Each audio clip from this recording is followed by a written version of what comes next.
Hello, Titans. Thanks for joining us as we help you with preparing for orientation and your first advising session.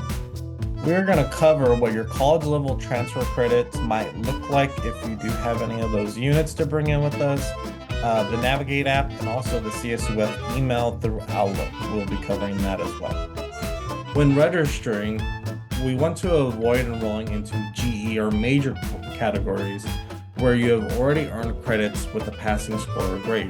If there are scores or units you are awaiting results for and can potentially earn credits, it's best to avoid taking courses in those areas until they come in.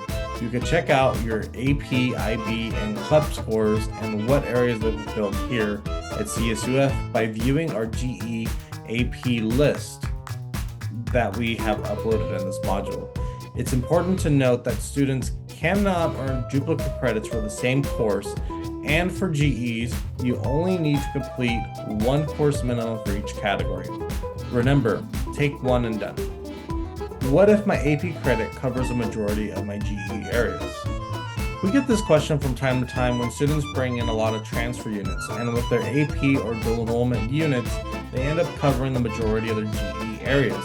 In this scenario, whenever you have several areas completed from AP credit, it's important to talk with your major advisor. Together you can plan which major courses to take for the fall accordingly.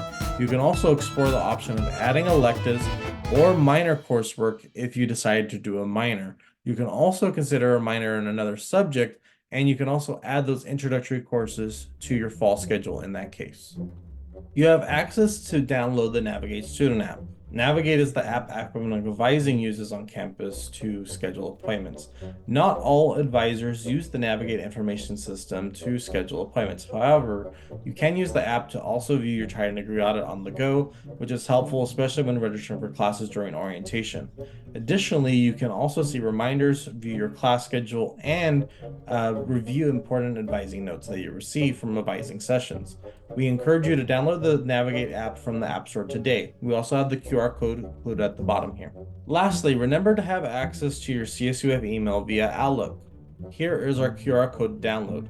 To access it, you will log in with your school credentials.